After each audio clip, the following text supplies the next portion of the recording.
English broadcast of the Chinese LPL's regional gauntlet qualifiers, where we're at the grand finals between IMA and Team WE. And with IMA's decisive victory there in game number 4, we're going to game 5. It's do or die now. The last and final game of the regional gauntlet qualifiers is going to determine who heads to the World Championships. Yeah, this is a big deal now for both of these teams. The one remaining game that is left. We already said it before the break, but IMA have all of the momentum after a win that convincing.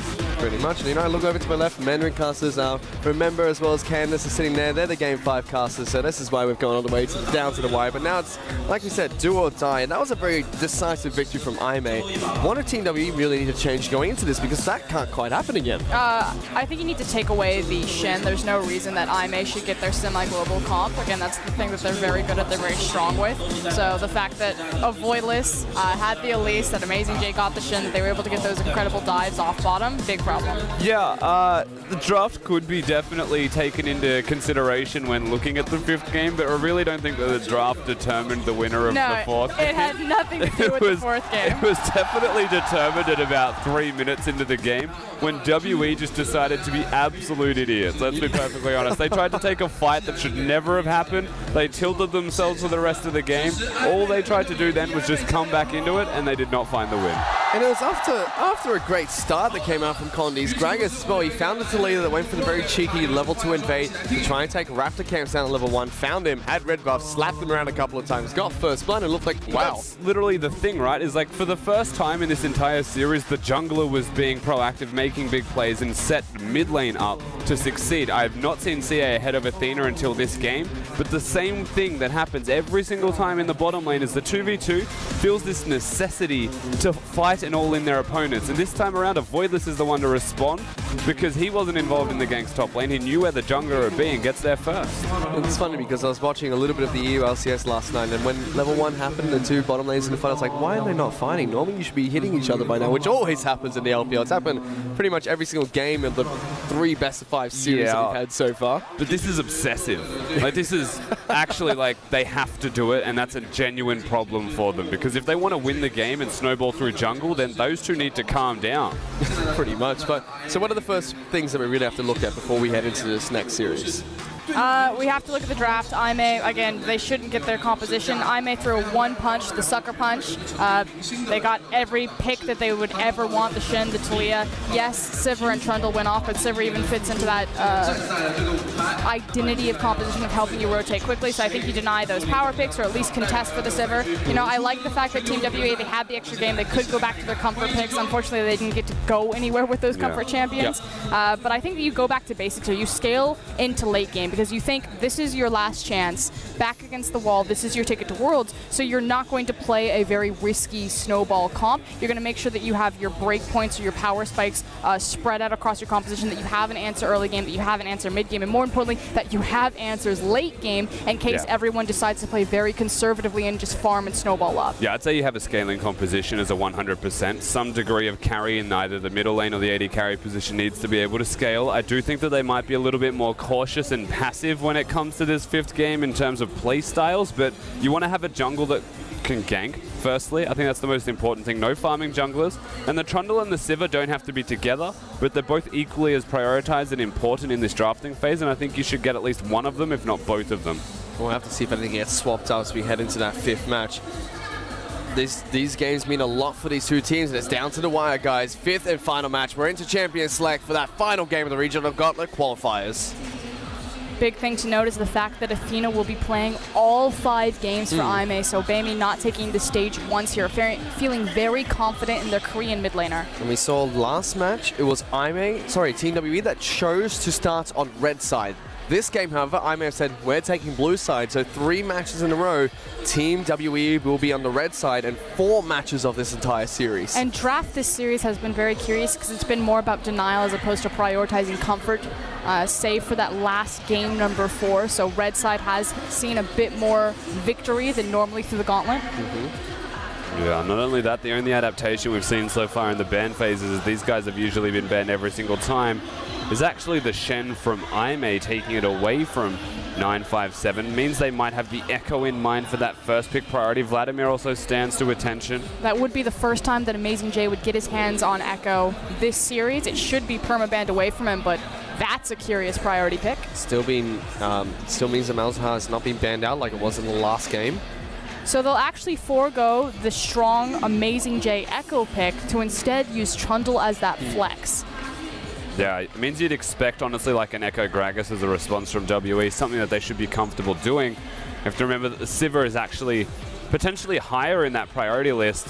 Again, WE and their bottom lane, when you look at this 5th game and they might be getting spoken to by their coach on draft, I don't think they're going to say that Sivir won the lane and Sivir's a bigger deal. So they should just go for the Echo Gragas this early. They are on red side and can afford to either last rotate their AD carry or support as well to make sure they win the lane. You'll see Trundle's been picked up in every single game that we've played here today. And it also has a 59% win rate in the LPL, so showing why it's such a powerful pick for Aimee. 957 does get the Echo lock in. And Condi seems like he's going to be able to pick up the Gragas heading back into the jungle. So starting off exactly where Team WE left off with the Gragas and the Echo pick. Means that a Voidless can look towards a more carry-oriented jungler as well. Go back towards that Elise pick. Maybe look at the Graves as long as he flanks his solo laners with hard CC if he wants to keep up and farm with the Gragas. I'd say Sivir Elise would be the best rotation that they could go for in this next one. The Malzahar is something that can be noted, was banned by Aimee. I think you're assuming then that Xie is looking for the Vladimir if you feel confident taking the Malzahar this early. Because the Twisted Fate is always going to be an option. We haven't seen it yet, but Xie was a Twisted Fate one-trick when he was picked up by the organization. I also know the jungle matchup.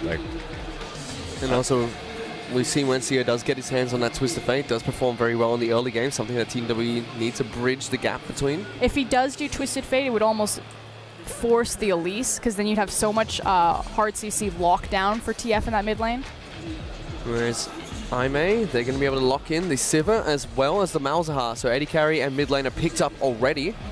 Unless we see the Malzahar flex between the top or the jungle position. You know me, I'm a big fan anytime Sivir comes out, especially when she's with Malzahar. She helps compensate for his low mobility, helps him threaten with that 700 cast range ultimate by using On the Hunt, get him into position faster because he is very reliant on both Ghost and Flash. Now, still waiting to see what Team WE pick up as their next 2 picks. So far, picking in order. So missing their bottom lane as well as their mid laner, unless we see their Echo flex, but I highly doubt it after the great performances that 957 has had so far. Yeah, you might actually see a support be picked here. The Tahm Kench is something we haven't seen a lot of, and I think it's a higher priority. Bard also is Zero's clutch champion, but the Braum is also the most likely one, as it might be Seer picking for himself in that mid position. Mystic's already locked in the Jhin, so we'll get that AD carry heading back down into the bottom lane. Something that was banned out a lot by Team WE, and we will get the Syndra heading into the mid lane for Seer. So the last pick will be the counter support pick for Zero. Interesting. Don't often get to see that. The crowd loves Draven. Draven loves the crowd. And Draven loves Draven. True. Actually. So waiting to watch Jinjao locks in. As the final pick for his team. Elise makes sense. Again, we talked about this. Single target lockdown, the Cocoon with the Malzahar ultimate. Will put pressure on anyone that they pick into the mid lane. In this case, that's Syndra. Yeah, you're better off Maokai than you are Nautilus, in my opinion, but I can see what they're trying to do with either of them. He did get slightly buffed recently. Hasn't seen play at all. The thing is, Maokai's W is Nautilus's R. So... And it's locked in. We're going to get Nautilus coming onto Summoners in for Aimee in their final match. As Elise is going to be the lock-in of choice for Voidless. That is an amazing J special, so very comfortable with that champion, although it still technically could be flex, although I expect to go in top lane. But now you have 2 really key abilities to interrupt Mystic, and Jhin was picked into the Trundle. Normally Trundle is seen as the counter Jhin, it's why he's been having such a high priority in rotation. He has the range displacement of the pillar to knock him out of his curtain call. Likewise, Nautilus can throw the ultimate down on Jhin. And here's the thing, we just watched red side be chosen by WE and then blue side chosen by Aimee. The reason red side's important is because you can last pick your whatever you'd like, this time around support for WE. By going the Tahm Kench, they've acknowledged that Nautilus Elise was the last rotation from Aimee. They then counter it essentially by being able to save that Jhin. He might get interrupted, but he's definitely not going to die if things go how they plan. Pretty much. And it is going to be a Nautilus heading into the top lane for J, like you said, for Oscar, and one of his signature picks, something he's played tremendously throughout the summer split of the LPL. We'll have to see how it pans out up the top side of the mat. Another interesting pick, but IMA still sticking to typical IMA fashion and how they want to play this game against Team WE. This is it. We're at game 5. Winner of this one game goes to Worlds now, Fish. And we have comfort picks with a mixture of a lot of crazy wildcards thrown in there. The Syndra for Xie against the Malzahar from Athena. Xie, this entire series, has pretty much put himself on wave clear duty, so in Game 5, when it counts to step up and to go back to his assassin roots, to take the Syndra and to take the bull by the horns and saying, I'm going to be a big carry and a threat in this game. Well, we'll have to see if that's going to be enough for Team WE, because the coaches have shook hands. They've gone backstage to watch and see if their teams can deliver.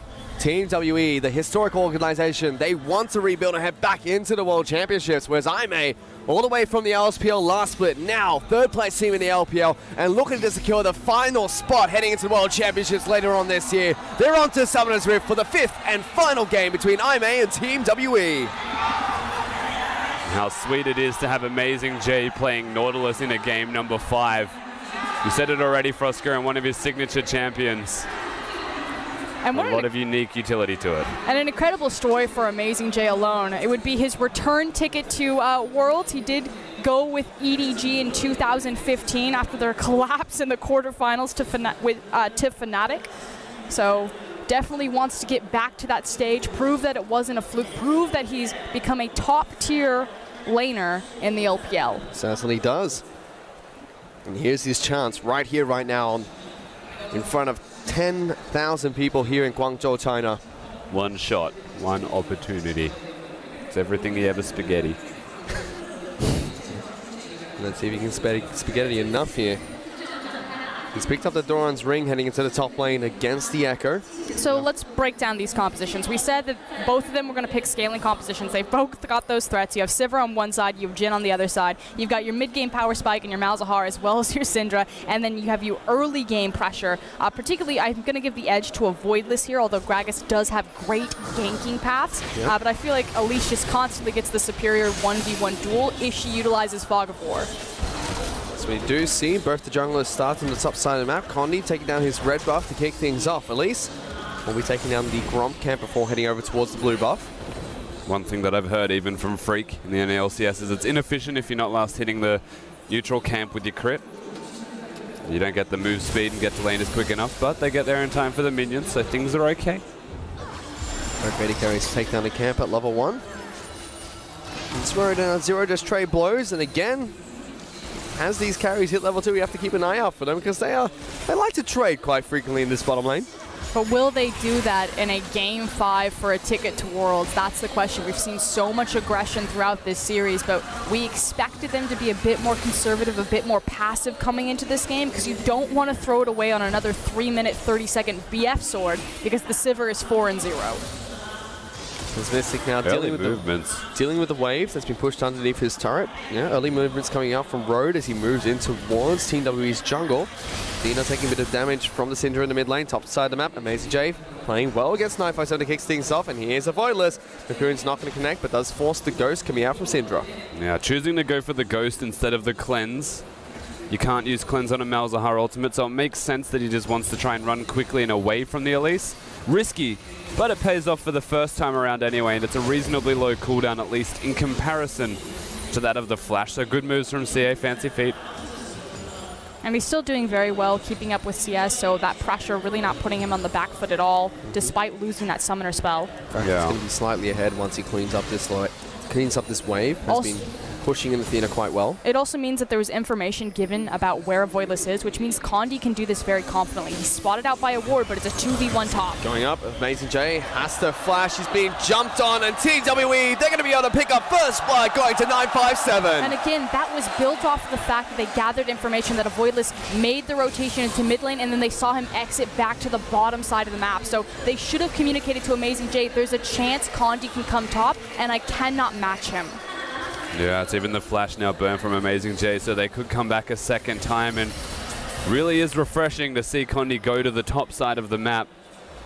get these ganks off. But meanwhile, bottom. They're going bottom. Aimei trying to look for the dive. Zero will eat up Mystic and flash back to safety. Jin Zhao eats up the Deadly Flourish with the Spell Shield. He was looking for a gank, but he doesn't find it. In the end, everything fizzles out. Both teleports were used, but both top laners will just return towards the top side of the map. And hallelujah, there's a Tahm Kench on Summoner's Rift. I feel like we've watched it for 2 days and it was completely forgotten about, even though I mentioned it about 6 times today. That's why it's good. It's finally been picked up here by Zero, using the great effect already at the start of the match. Just diffuses so much. Like he may have died. That hurts Amazing J. Both 957 and Amazing J used the teleport to try and get into the bottom lane. Both cancel it, so they walk back to lane, but 957, he froze the wave underneath his turret before he left it. Amazing J is in a lot of hurt. He's down in experience, he's down in farm. Yeah, and he's also got Condi about to find him if he goes too far forward. Oh, goodness. Things not looking good for Amazing J, but Avoidless is trying to equal that one out. The bright spot here is the fact that it's still a Nautilus, so it's not like as important as an Aurelia where you need to get that snowball, you need to get ahead. Nautilus is still going to be tanky and effective in these team fights simply because there's CC riddled throughout his kit, particularly on his auto attack. So that's the good news. It's kind of like losing with Maokai. You're still going to do Maokai, Nautilus things. You're just never going to be ahead. Yep. It's the thing with tanks. If you're ahead, you can stay ahead. If you're behind, you're just a tank. You have to be very careful with the damage you soak. You either need to flank or you need to be the one engaging with your team available to you. As it's not as efficient, whereas 957 on a big carry champion will be reasonably tanky just because he's far ahead. And we've already seen the god tier echoes come out of this regional gauntlet qualifier. I believe Long diving in 1v4 on Echo because he has his GA and he's so far ahead. So hopefully for Aimei fans, 957 doesn't get to that point, but you can certainly be a massive threat to the back line if Echo gets big. They're trying to jump on top of Sia though. It's Road trying to glance, but the Ghost is used and once again. Yeah, exactly. The Ghost is available. It's a really low cooldown, so he gets to utilize that twice and diffuses 2 ganks total. One thing we haven't mentioned, and a strength that Syndra also has in this matchup, is you can keep the spell shield down from Athena pretty much perpetually and stop him from having any kind of lane presence. It's now starting to pull ahead in this, and through laning phase, WE is starting to pull ahead. They certainly are, about 1,000 gold up. Sia putting on the pressure against Athena for probably the first time in this series. I'm going to go second time, but there was a 3-minute BF sword the last time. And they're throwing everything in the kitchen sink at them. The fact that Road did mosey towards the mid lane did mean that Mystic was able to catch up in CS, so no longer at a discrepancy between those two 80 carries. So the longer Road spins out of lane, the better it is for Team WE's bot lane to get a foothold in this matchup. So now Condi making a return trip towards the top side of the map. There is a ward placed down this Tri-Bush, so will get spotted out as soon as he steps forward. He knows it's coming, but Amazing J will get locked down by 957. He's tanking up the turret to start things off. Still level 5 on the Nautilus. Condi goes in. There goes the Echo back in, but doesn't get the damage from the ultimate. But Sia is here. Amazing J hits the anchor, point blank at the wall, and can't get back to safety. Malzahar is rotating up, trying to see if he can fight, but Avoidless, he's going to get chunked down. Jumped on, and Condi picks up the kill. Avoidless steps too far forward, and Team WE almost are shocked. They turn around. What did you say? Immediately CC lock him and pick up 2 kills for their trouble. But they're still fighting. Bottom lane, Jin Zhao pops on the hunt, trying to run away from Mystic and Zero. Grey health available for the Tahm Kench. They're still chasing him down. There goes the Boomerang Blade as well as the heal. Mystic still has the curtain call, but decides not to open up yet. So the bottom lane of WE isn't doing as well as the rest of the map, but CA being able to rotate, being able to control this middle lane and influence the top side of the map. Condi deciding that the top side of the map is where he wants to be. This is entirely different from Team WE, and this is great stuff from them. And we've seen this time and time again. If you get the top side of the map ahead, they'll just use their teleport to impact the bottom side of the map. So this is now a ticking clock before Team WE will win in every lane if 957 chooses to pull the trigger and TP bot. This is SOFM Flandre from yesterday, basically, on the side of Snake. Playing towards this, if they get the influence now, Condi has an advantage, can go towards the bottom side of the rift with teleport available from 957 and an advantage of them. That's huge. And this is actually a big criticism that I have for the LPL in general. I feel like our top lane talent pool is relatively shallow. 957, big fan of. Amazing J's made huge strides in development, but globally, a lot of the other regions are putting much more emphasis on getting the top lane ahead because they can directly impact the bottom lane through the TP, whereas the LPL will just race towards the bottom lane and try to snowball manually. Yeah, even our top laners in the league, especially in the likes of EDG as well as RNG, get the least resources out of anyone on the map. Second to the supports. I mean, even in a team like RNG with Looper, who's been performing head and shoulders, he gets the least amount of gold of any top laner in the league. There are some supports that get as even gold as he does. Shows how much focus there is towards the bottom side of the map in the LPL, even though a lot of teams are very top-heavy, is Mystic. He's getting jumped on here. Road tries to put down the subject, but can't get the bite down to lock the Jhin. Yeah, but good communication from Aimee to ensure that the spell shield walks in front of Road, stops him from being locked down under any of the turrets. And the question remains, where was Zero? This time around, he's going to be available from here on out, but really good use of aggression from the Aimee bottom lane. It certainly is. It's 957 waiting in the bush, jumps straight back on top of Amazing J. Nautilus taking a lot of damage from that trade. I mean, this poor guy sitting on double Dorns as well as Boots, where you have the MR already started building for 957. There is nothing Amazing J can do in this lane anymore. The thing is, he's not going towards the Trinity Force immediately as his first item. He acknowledges that he is far ahead of a tank, goes for a tank item and snowballs. Voidless might get caught here by Gragas, puts the ward down, doesn't spot him. Condi walking for another gank. Amazing J does have the ultimate available now. Let's see if he can get out of this one. Condi is able to get a lot of damage down. Amazing J tries to flash. The ultimate's used, but Condi's taking so much damage. Voidless sinks his fangs in and gets a return kill. And fortunately for Amazing J, Condi was waiting in the wings, able to get a reactive counter gank. Although, this is cute. I don't know if he'll go directly for anything, but acknowledges that the ward is dead. He's on the rubble. He's waiting for him to walk back into the jungle, but there's nothing underneath the turret because he has no mana. Again, that's just very silly from 957. He'll stop the recall now at least. Gets what him. A pain. Absolute pain. He's 2-0-2 up against the 0-3 Nautilus. Much better pickup from Amazing J. Was sitting on quite a bit of gold. Now has his own MR built up, so it's going to be harder to dive him. In a lot of trouble. Gets exhausted. Zero threats into the tongue lash. Now Jin Zhao going to take damage. Here comes the Curtain as well as the teleport from 957. Jin Zhao takes so much out. Zero eats up the support. The quick shot not going to connect though. Mystic can't find the final crit bullet, but Road is going to get taken down by Zero. And unfortunately, 957 burns his teleport. We talked about the top lane power leaking and effective into the bottom lane. It finally happens, but Zero actually takes the kill. Hello. Brings a great with him. They're on top of Jin Zhao. The slow comes out. Runic Echoes does a ton of damage. A Voidless can't do anything but watch as his AD carry gets melted. Okay, Zero, you made up for taking the kill by passing on another one. Thank you for playing Tom Kedge. This is ridiculous. WE are just dismantling Aimee in this 5th game. It just seems to be a Game 5 buff that they always have to experience. Every single match has gone to Game 5, and every single time it's been a one-sided victory from one of the teams. But this time around from red side, again, the trend usually has been that blue side will be the primary victors for teams in the LPL, not only because you have priority pick, but also because you have a superior advantage around the Baron pit. Well, Team W wanted the red side. Aimee wanted the blue side. That counter pick, Tom Kinch from red side. It seriously was. That seriously is going to win them this game. Doing wonders for Team W so far. Also just an incredible strategy, and it's unfortunate that it didn't work out where the Tom Kench went for the trundle and enabled all of the bullets to connect on Jin Zhao. Just missed on the 4th one. A little bit unlucky. As we take stock at where things are at, 12 minutes into the match, it's 6-1 in kills. Team W leading, but there's a teleport coming in right behind Zero. He's getting locked down. The Tom Kench can't eat himself to save himself. The Grey Health can get popped, but Condi's getting locked down by the ultimate from Amazing J. Zero eats him up. Will pop the Grey Health, spits out Condi, trying to run for his life. Amazing J might be dead here. Taking a lot of damage. Another turret shot's coming through. Lives with a sliver of health. Athena does take down Zero. Gets the double kill as he takes out Condi as well. That was super close, honestly. It was well executed as like a theoretical from Zero, but he should not have eaten Condi until he got knocked up. Yeah, I agree. Just kind of a mechanical mistake. I think that they probably should have gotten away, or at least not both died there. The fair assumption is that if you eat him, the Nautilus ult's going to be cancelled, but Tom Kench continues to get knocked up. That's actually how the interaction works.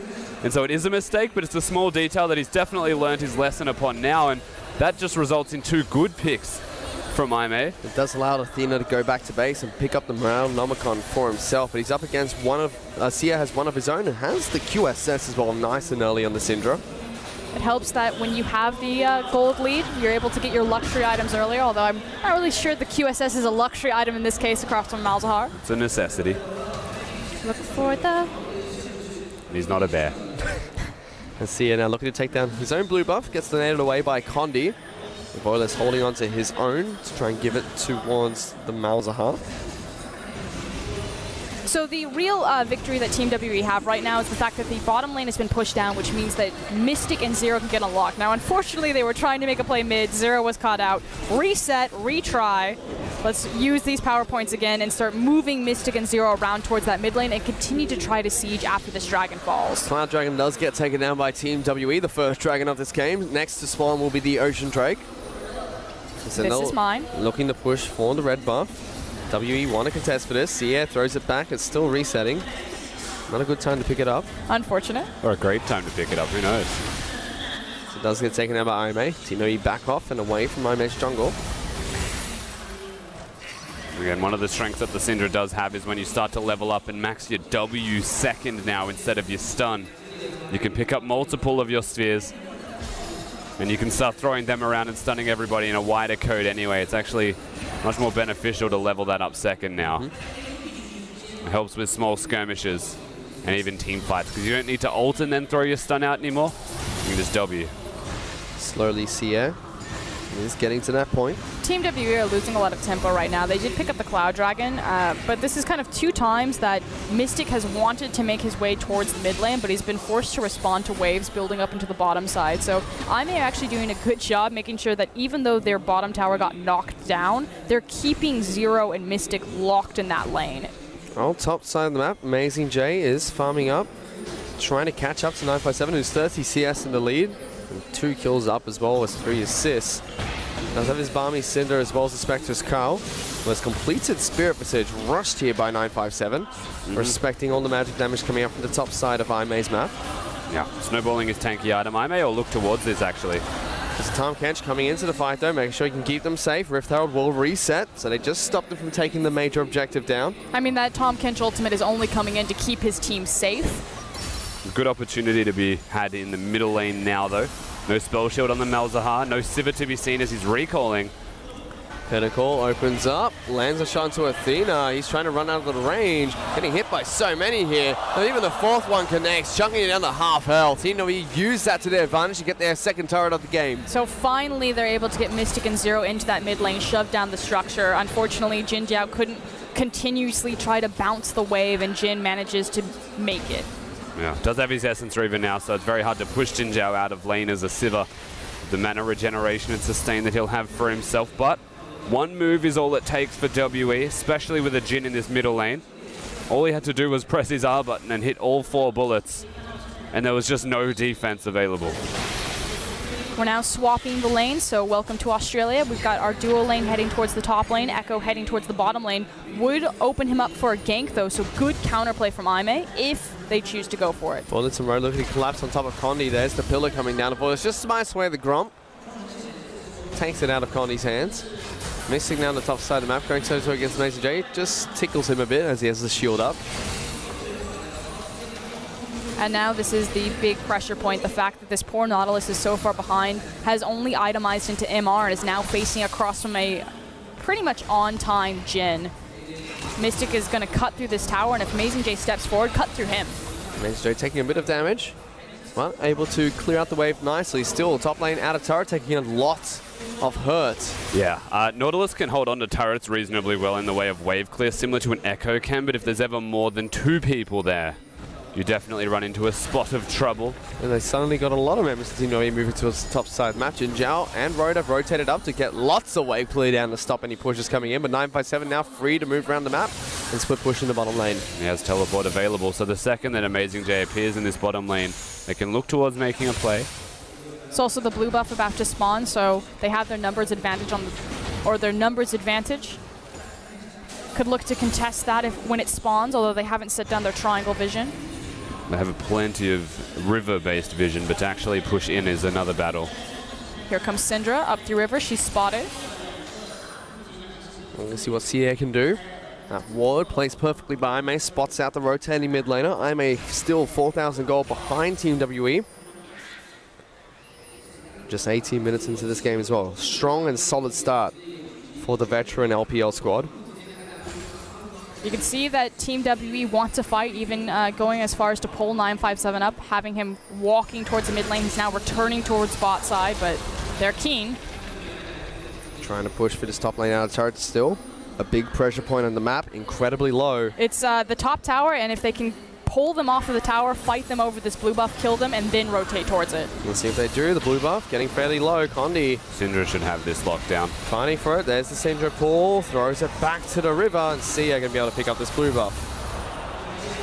It does reset when you throw it far enough out, so what they should have done is had Condi body slam it to stun it, and then it stops resetting through the patience meter. It's actually a bit of a mistake from WE there, but at least they get it, and IMA don't. Yep, so Athena not going to have a blue buff in this mid lane. Sia could potentially pick up his own when Condi donates it to him.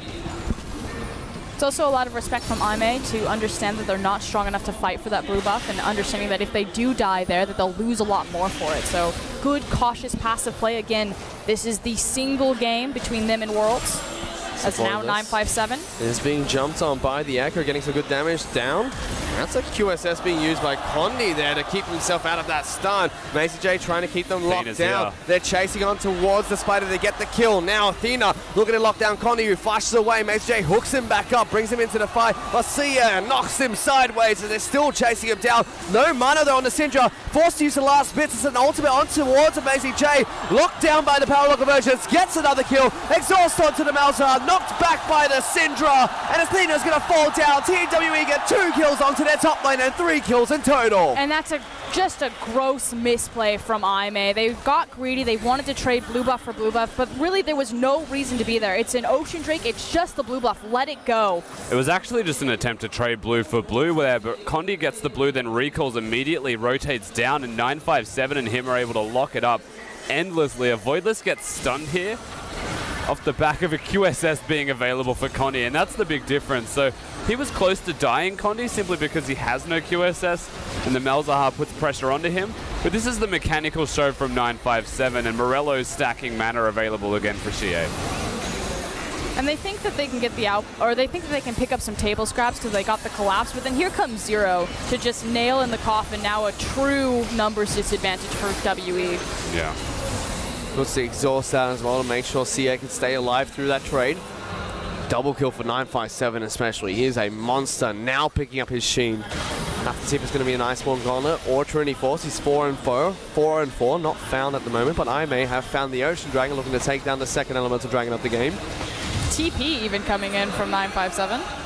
Yeah, they want to fight for it. They're getting to the back lines. Jin Jiao cut off the rest of the team. ACJ will be the one that gets locked down. Zero trying to eat him up. Condi making sure he's got nowhere to run. Takes the hook into the wrong side of the map. He's the sacrificial lamb. Mystic chase him down, gets the crit, and it's a single pick being picked up by Team WE. Remember, that's an Iceborne Gauntlet picked up from 957, not just the Sheen. So the timing of that fight is incredible with how large this Echo is actually going to be.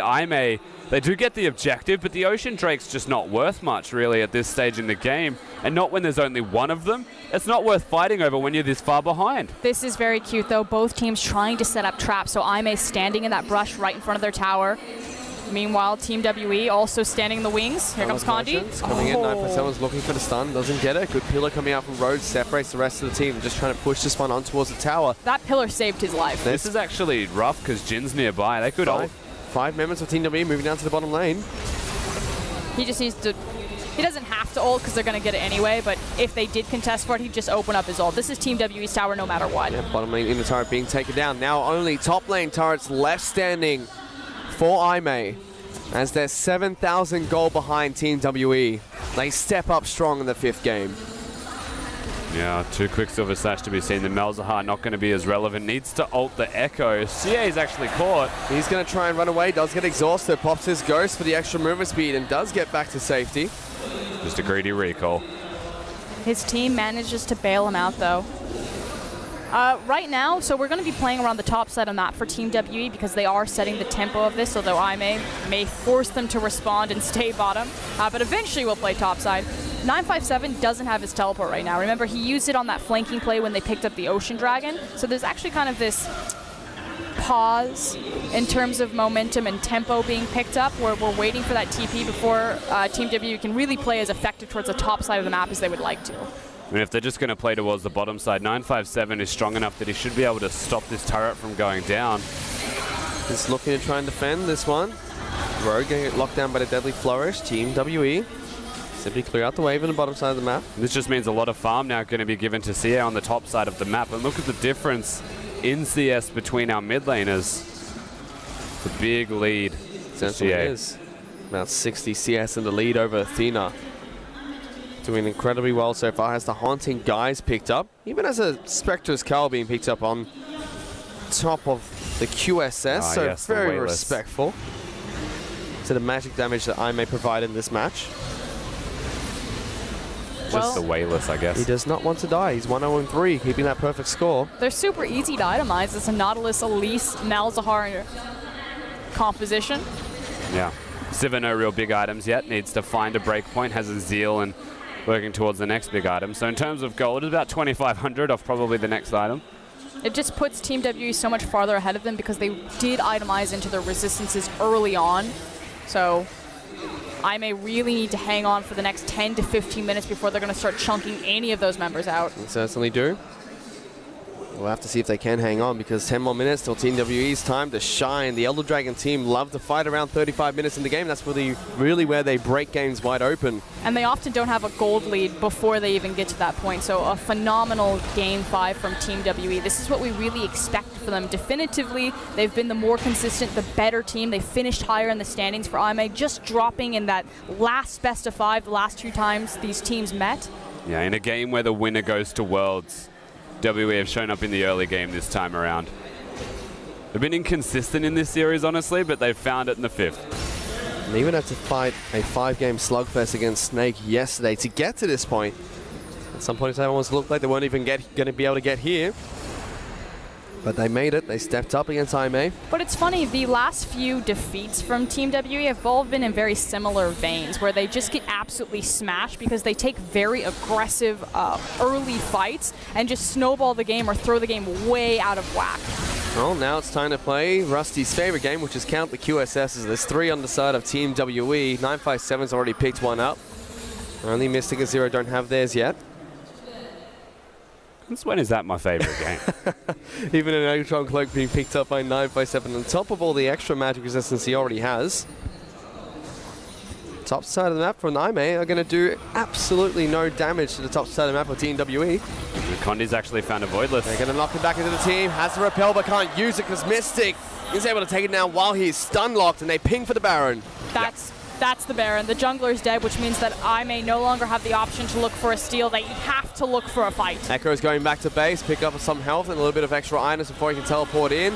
The rest of Team WE still working on this Baron. Sia throws in 3 Dark Spheres to try and separate the team. Doesn't use them. Zero has been locked down. That's the support. Gets the great health. Stays alive a little bit longer. Flashes away. It's still in this fight as Sia takes down Jinjiao. Bursts him off. And Mystic opens up the curtain call. Looking for Amazing J. Will get the crit shot off. And it's a double kill that comes out for Sia. That's just short of curtains, honestly, for IMA. Straight back to the Baron and a clear-cut team fight for Team WE. The Malzahar ultimate being used on the Tom Kinch, able to keep himself topped up with the Grey Health, although Athena's peeking his head in here. There's a lot of low health members. Well, there is Zero coming back in for this Baron. The Voidless is back up. He's sculling his way through. Can he get there in time? Athena going in. Stuns to Sia. Going to be eaten up by Zero. Here comes a Voidless. It's a smite battle. Let's see who can get it down. It's another 1,000 health. Condi has to use the QSS. Doesn't get the smite. A Voidless picks it up for IMA. Gets the Baron steal. But Team WE still running over the top of IMA as they take down the jungler. Sheer miracle, honestly, that a Voidless could lock that one down. WE were on the brink of victory, and they have been thwarted for at least a moment. IMA can breathe a sigh of relief because they're still in this battle for Worlds. And that's what this Baron buff really means. It's just that sigh of relief, just that pause. As that was an interesting replay. What is happening now. I was ready to break it down. You know, Zero getting locked by Malzahar. No. So this is a defensive Baron. Here we go. So this is after the Baron has been taken. WE find a lot of kills. A Voidless actually does throw himself into the death chamber for the purpose of stealing it out. And Zero with his ultimate comes in super clutch because he was a big part in the WE success, at least in the way of kills there. Big thing for Zero as well. At the start of that fight, the first fight, when after they took down a Voidless, he was locked down by the Malzahar ultimate, survived, flashed away, and then saved Mystic from dying so he could open up with the curtain call. Yeah, big deal again. Zero's playing this well, but the only reason Zero lived is because Xie throws out 3 spheres and stuns everybody in the area. Once again, a team effort from WE. And that really speaks to how Team WE like to play their matches in the LPL. They are a team, they play as a team. They look best when they all perform well together. It's why they stall the game out to 35. Team WE individually, yes, they've shown some incredible mechanical abilities, especially 957 on this Echo, but typically they're fairly weak in their 1v1 or 2v2 individual lanes outside this series, and so they win at 35 minutes because that's when teams typically start grouping up together and you have your big item breakpoints. They can't just rely like EDG on just brute force winning matchups organically through the power of someone like Deft. Now Mystic in the mid lane, helping CA out, clear out this way. They're still up against a Baron buff, but Aimee just can't use it to do anything right now. 4 QSSs and a GA now for 957. It's very unlikely that he's ever going to die. And once again, the reason that Zero has a QSS is because Mystic doesn't need one. He can be much more efficient with his itemization, purchases, all into damage, and trust that Zero will save him. We saw that Zero was the last target remaining for the Malzahar. Tried to pull the trigger, tried to kill him, but couldn't. And almost could have been the life and death factor of Aimee in that team fight. It means that the cocoon from a Voidless is that much more valuable to try to burn through some of these QSSs. Open up more targets for Athena. That's a lot of damage. Road has been chunked out, down to less than half his health. Team W now pushing for the top lane in a turret. Jinjiao forced to use the spell shield. Call opening it up. Getting tags onto the front line. Threads the needle, gets one onto Road. Mason J just says, okay, form a line. Have a dance, Road. You know, backstage I was watching the mic check between these teams. Aimee, they like to say line up when the Call comes out, so they put Amazing J in front, make sure he's standing still, so they just do it again there. Everyone's standing in one line. Yeah. The flying V. In Mandarin is Pai Tui, which they do just there. Road even giving a little bit of a dance, putting on a show for us. And actually diffuses the siege that Team W were looking for. Still got the turret. No, they didn't. We got the top lane outer turret. Yeah. I heard a turret die. Inner still standing. Right, the tower did fall, just not that one. I work a lot more from sounds than I do what I'm seeing. And it's hard to hear anything in the stadium. Yeah, I know. The crowd is definitely tense with this game. It certainly is. You know, a surprising amount of cheers for Aimee when they stole the Baron away from Team WE despite... Mate, I don't care if the most hated team in the world gets the Baron steal. When the steal goes down, you cheer. But still, 10,000 people in the audience here today. Majority of them Team WE fans. They want them to head to Worlds. They want them to be the third place team from the LPL, representing them at the World Championships. We've said this all the time about Aimee, but they could have taken their victory lap back at the quarterfinals and the playoffs. No one expected for them to get this far, to be a single game away from Worlds. This is your fresh out of... Oh, man, I never get the time. 957. Go, 957, go! Jumping on top of Road, Pillar comes out, and Road just scuttles away. Like the troll he is. Was it worth it, 957? Yeah, interrupting me, trying to build up Aimee's storyline just so you could run face first into a pillar. And you have to look at the semi-final run as well. They were one game away from being able to go to the grand finals to take on their previous sister team. See, this is the trick. Anytime you try to bring up a big narrative point, you know that the teams will start fighting to interrupt you, so continue, Fish. That's where I stopped. They're not going to fight, they're recalling. There is about 30 wards though available for WE near the Baron area, so you can definitely tell where their focus is going to be. You've got about a minute 45 to spill on any narrative you'd like. Likewise, the Elder Drake about to come up, so there's going to be... It never happens in the LPL where they make that split-second decision of I'll give away the Baron, I'll take the Elder Drake. Sometimes that will happen in Korea, or used to happen. I think we've already seen that once in the LPL, and it was Team WE that made that trade. It was Aimee.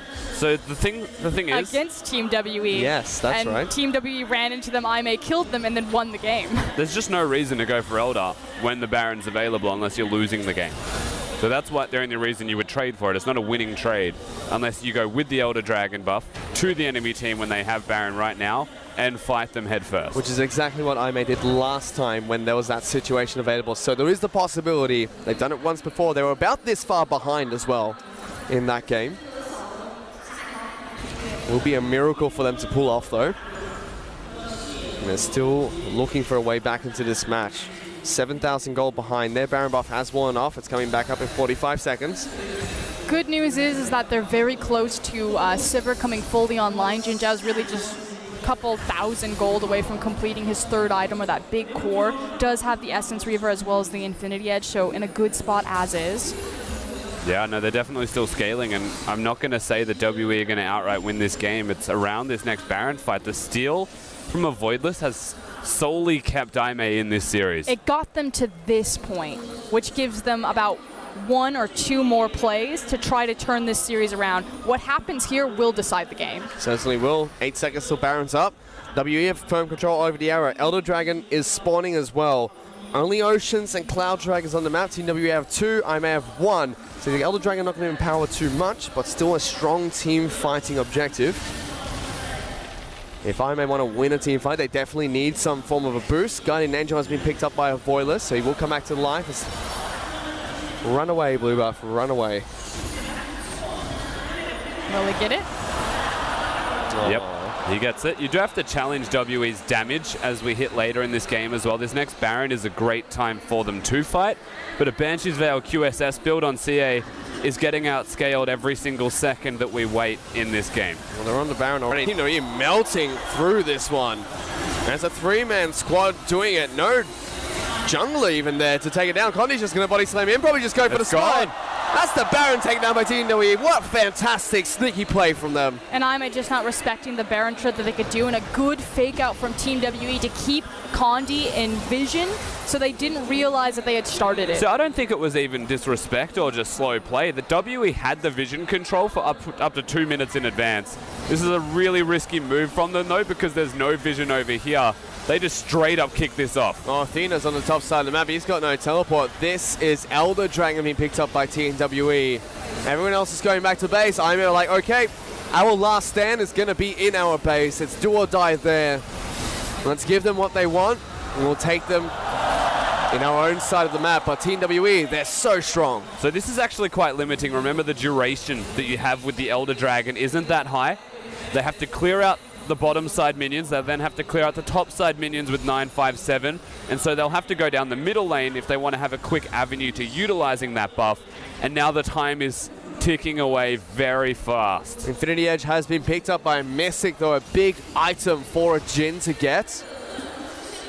You see Void Staff even being picked up by Sia in the mid lane, going to be shredding through the magic resistance that has been picked up by Aime. This isn't curtain call for Aime unless they get caught here. They can still give away one of their inhibitors, possibly even 2. They have a ton of wave clear built on this composition, and wait out this big power spike of the Elder Drake for Team WE. Well, they're trying their best, but is their best going to be enough? Team WE already sieging up the mid lane. 957 did deal with the top lane briefly. It's still on his side of the map. Instead, gone down to the bottom side of Summoner's Rift. Look at this split push there. Condi is on top of a ward, so I may know exactly where the Gragas is. It's a good opportunity here. Curtain call being popped. Solari being used by Aime just to keep themselves alive. Being tagged on towards Amazing J. There's on the hunt, looking to stop this push coming in. The Riptide comes out from Amazing J, stuns everyone on the side of Team WE, but all is used to stop them from pushing for this turret by 1 wave. Yeah, Nautilus and Sivir ultimates are now down, and so they can look to be more threatening for the low mobility carries on this next wave that crashes. Jay and Mystic can afford to be a little bit more forward than they were before. Aime hanging on for their dear lives. Team WE looking to pull the trigger. Going into the base. Big 3-man stun. Sia goes over the wall looking for Jin Zhao. He almost gets taken down, but the inhibitor turret is gone. They're chasing the remaining members of Aime as they take down the inhibitor. Team WE have broken the base. But they managed to hold on to all of their members, so just trying to reset, refresh their health bars, and get in position to defend this. Avoid the score. Locked down. Death Mark is going to be coming out from Mystic's Dustblade of Drakthar. 957 in the back line. Mystic, what are you doing? He's going to get hooked up. They're going for the fight. Jin Zhao has to try and run away. On the hunt being popped. Condi incredibly low. 957. Aime doing it. He's going to fall. Aime going in. Sia's going down. 957 tries to go and avoid us. He gets hooked up. And that's 2 members of Team WE taken down. And Aime managed to survive, only dropping the single mid lane inhibitor. Now, naturally, losing that will give the most map control and pressure to Team WE, but you want something like the Baron inhib so you can play with the split split pressure across map come second Baron. Yeah, no, this was really greedy from Team WE. They had no minions actually crashing just yet. Mystic tanks the turret here for far too long. I believe it was Deathfire Touch that gave him the initial aggro, and because 0-8 CA, so that's both carries of WE that had no right fighting that fight because the tanks were already far too low. Big decision-making error that is punished. I may find that team fight, the Miracle team fight, to keep them alive. Now they're pushing for a turret. They're going to be able to take it down. Road pushing aggressively forward. There's on the hunt. They want to go for it. They might have caught out Mystic. He's trying to take that road, but he's being suppressed. Jin Zhao gets a kill. This is Still going. This is getting very scary. That's an incredibly high got death number. Oh my god. They're going in. Zero going to take a lot of damage. Does have the grey health to work with. The stun not going to connect from the Syndra, but still they take 2 turrets down. Just stop dying. Just hide. Give it away. And it's now only a 6,000 gold lead for Team WE. That's something that 40 minutes into the match, Aimee could definitely work with. Yeah, the proactivity is absolutely stopped here. Aimee are working now as a 5-man unit on the bottom side of the map. The thing is, where are you going, Shie, besides the enemy blue buff, and what's that going to provide for you immediately? He needs to do this quickly, recall quickly, and get back to help his team, because that's another turret that he has just forsaken. He may continue to push to the top side of the map, does now recall. Mystic is still dead. These death timers was 54 seconds when they initially picked off the Jin. Aimee could very well still win this game if Team WE continue to high-five and run face first into a meat grinder. And that's now no Baron buff, no Elder Dragon, and we're approaching late game here where everyone just picks up all their items. 68 to 74,000 gold doesn't look that scary the later this game goes. The controversial run one at a time at the enemy team strategy. Excellent move, Cotton. And in fact, it almost looks like everyone's even on items because there's so many Quicksilver sashes picked up by Team WE. Again, that Quicksilver sash needs to be sold by CA. If he's going to commit to a Banshee's Veil, he needs to actually get rid of the item so that he can buy more ability power. A Death Cap would go a long way for this Syndra. That fight where they dove Jin Zhao could have actually killed the Sivir if he just did not have the magic resistance item that he doesn't necessarily need anymore. And that is literally all that separates these teams. 2 pink wards held by the top laners and junglers. What separates them is the QSS. Mid laner actually upgrade to the 6th item Banshee's Veil. Athena is primed and ready to go. CS still doesn't have his last item. Bottom lane, Jin Zhao almost been able to upgrade the last Whisper. That 6th item win condition on Sivir almost online. But the 2 advantages that Team WE have right now is they have superior position on the Baron setting up for that pick, as well as the super creep wave building up into the mid lane. So they still have full control of the map. Yeah, unfortunately the middle lane is the easiest one to clear for Aimee. Bottom lane's also an inhibitor that can be threatened by 957 if a fight or even a bait breaks out near the Baron area.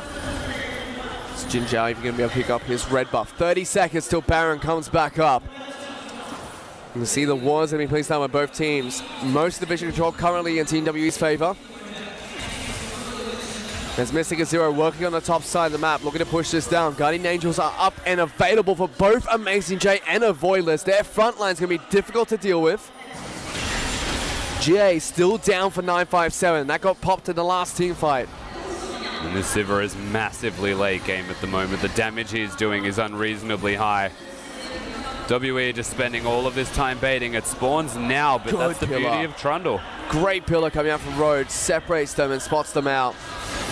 They could try to burn this very quickly, though. Again, Aimee. This is smart. 957 looking to try and take down the inhibitor by himself. Doesn't take any damage from Amazing J. They have to send someone to deal with this, or still deal with this Baron at least. The smart choices made by Team WE. Yeah, they just have to sit here and dance. 957 will slowly win this. And he gets the inhibitor turret. He got what he came for.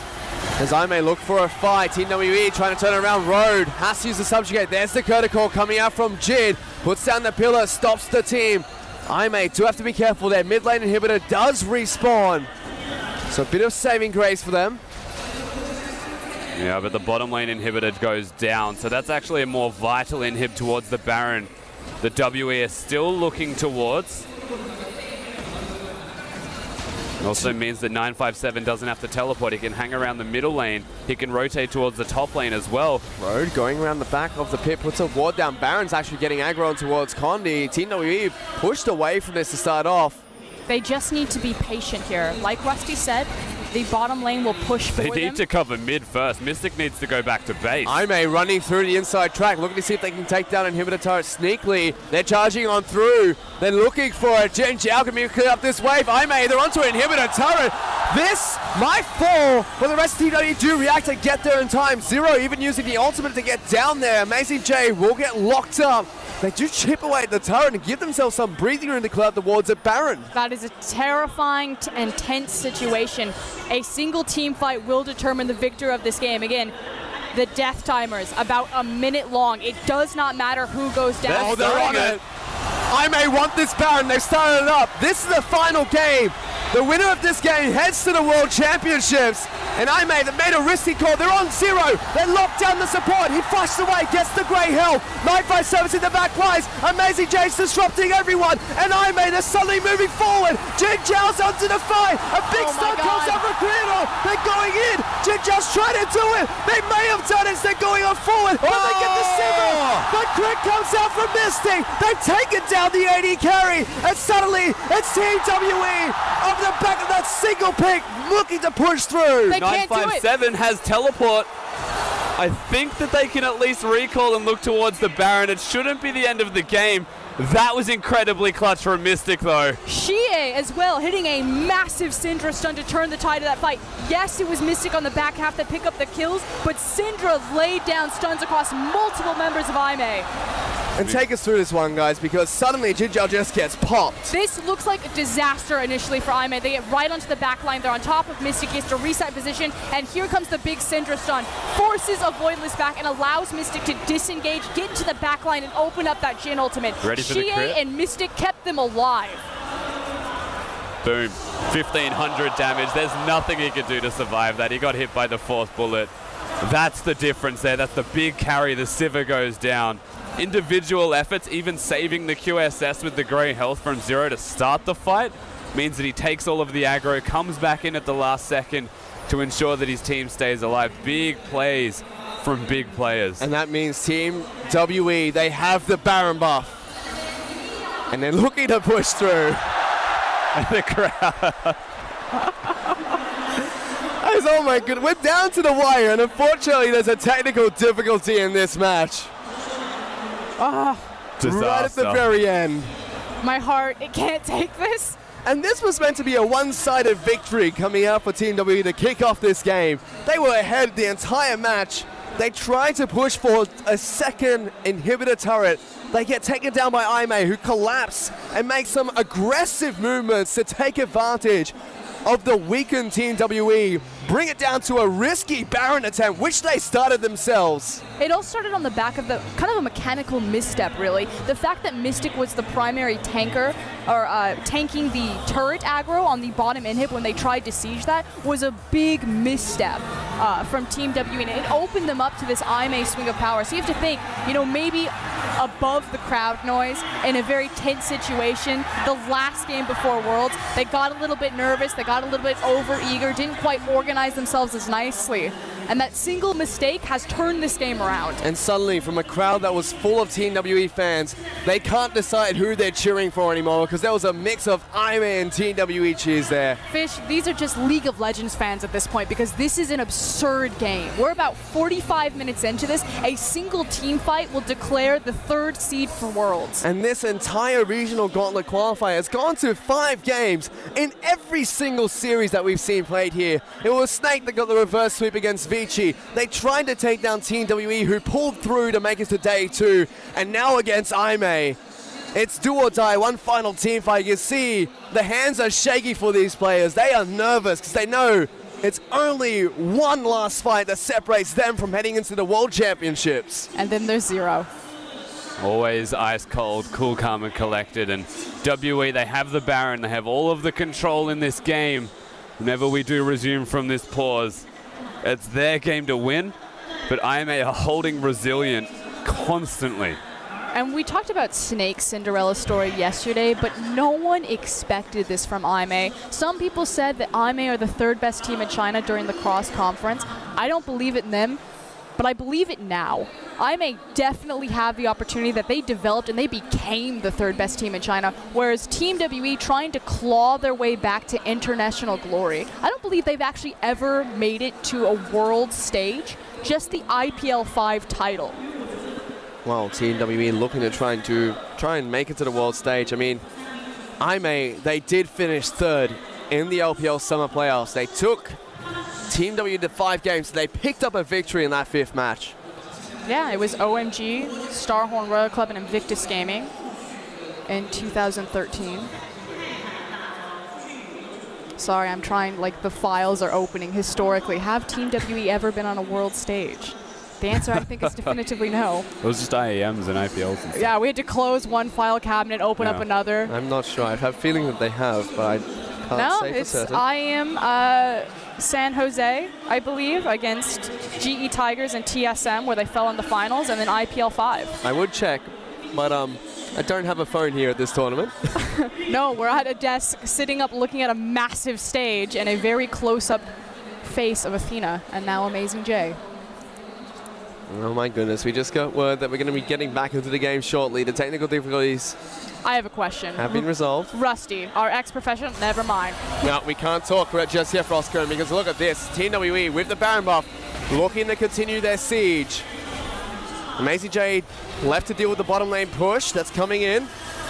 Okay, restock, recap. They've got Baron, they've got the push. It's one fight. Going to be landing on towards Jin Zhao, forced to get away from this team fight. Gives them time to take down an inhibitor. Team W get what they're looking for. Now might just pivot towards the Elder Dragon. Yeah, they absolutely should start to make rotations. No bottom lane inhibitors secure red buff on their way through. And there is no save point within the red side jungle of Aimei. They can't actually leave at all. And that should be another Elder Dragon. But they are fine to sit back in their base. Again, Aimei's composition is littered with great wave clear on pretty much every single resource. Nautilus, Elise, Malzahar, and Sivir. Team WE do have to be proactive and shove them in, because otherwise Aimei will clear out all of these creeps no problem. The thing is, there's 2 inhibitors down this time now, so they can just go back to base, recall, buy their items, and just go to the top side of the map with the Elder Dragon buff if they choose. But look how far out it's been pushed down. They still have 2 turrets there, so it might take some time, but it is 47 minutes in. They will melt like a hot knife through butter. And these are the smart calls from Aimei to say, okay, we have this space where they're going to be on the Elder Dragon. Quickly, everyone rush, shove the waves out as far as you can, and buy us enough time to hang on. Wait for an inhibitor response. If they can survive, maybe... God bless. This is... I'm just trying to like project how do they come back from this. It's going to be a miracle team fight. There are 2 Mercurial Scimitars on the side of Team WE. One for their top lane, 957. That's not even a big deal. The big deal is they sold CAs and he has a death cap finally. Now he has a death cap on the Syndra. That's a last item death cap with an Elder Dragon as well, so he's doing a lot of damage finally. And now they're pushing for the top lane inner turret. Mystic's going to be able to take this one down with 4 bullets. That's gone. Moving on towards the final inhibitor turret. Bottom lane inhibitor has respawned for Aimei. So only dealing with the mid lane, which is pushed out quite far. And an Elder Dragon baroned up Team WE. Elder Dragon almost going down. It might be in the next few minion waves where it actually gets taken off all their members. The last time Team WE were in this position, they got over-eager, overzealous, and misplayed by not juggling the aggro on the tower correctly. They're 3/4 of the way through the Elder Dragon buff, but 957's also a big deal. Amazing J, if he deals with him, will just get ignored once again, and that should be a second inhibitor to fall consecutively. He's trying his best. Amazing J can't quite do it. There's a curtain call. Landing shots on towards a Voiless. Thank you so much. Road has to block the final. Jin Zhao will be able to dodge the crit shot coming out from Jin, and immediately the respect for TWE, they back off. Yeah, because they're getting the bottom lane inhibitor during this time. He can actually look for more. No one can stop 957. Before it was just the inhibitor, but he also has the option now that if he's left alone with Amazing J, he can start to chip away at Nexus towers. Unfortunately, Condi recalled during this time, so he can definitely consider it, but until the minion waves start to crash and Condi shows up again, WE have about 30 seconds where they need to show respect and no more Elder Dragon buff to empower them. And no Baron. Baron's gone as well. Team WE have no more buffs to help them out, just the 2 inhibitors. And the 6 items from both these teams is all that stands for that final team fight. They're banking on the Echo. They would have no one to blame but themselves if they lose this game here. They were in control for 99% of it. And if they stall this game out so long that it comes down to a single coin flip team fight and they lose. They're going in. Here comes Donos. He's on top of Mystic. There goes Shen Zhao. He's trying to get it back. Oh He's my still God. alive. Sia's gone. They're trying to chase on through. Let's see if they can do it because IMA are chasing through TWE. 957's here as well. Jin Zhao's got 0. Mystic's on the stairs. They're chasing him down. And Violence is on top of him. Mystic, can he do it? He just can't quite do it. And Jin Zhao They've gets done the it. double kill. I do not believe it. IMA, they get the triple on the Sever. They've taken down 4 members of Team WE. This is 957 against the entirety of IMA right now. They've got to send 2 people back to deal with him. I don't think they've got enough in the tank as only 3 members of IMA to end this game, but that was everything and more just out the window. Well, they're pushing for it, Russ. They've got a mini wave coming up behind them. They've got 25 seconds on Sia, 25 seconds for IMA to do the impossible and send themselves to the World Championships. They're looking to take down the top lane and here with a turret. That should fall. 957's back to base. He's trying to defend this. 10 seconds on Sia, 10 on 0. Can IMA do it? They're going for the end. They're on the Nexus turret. The first Nexus turret is going to fall. They got the second one. IMA, they have done it. IMA are going to be the 3rd team from China representing the LPL at the World Championships. That's a comeback. Oh my God. One moment to define it all. WE's game to lose. And IMA do it.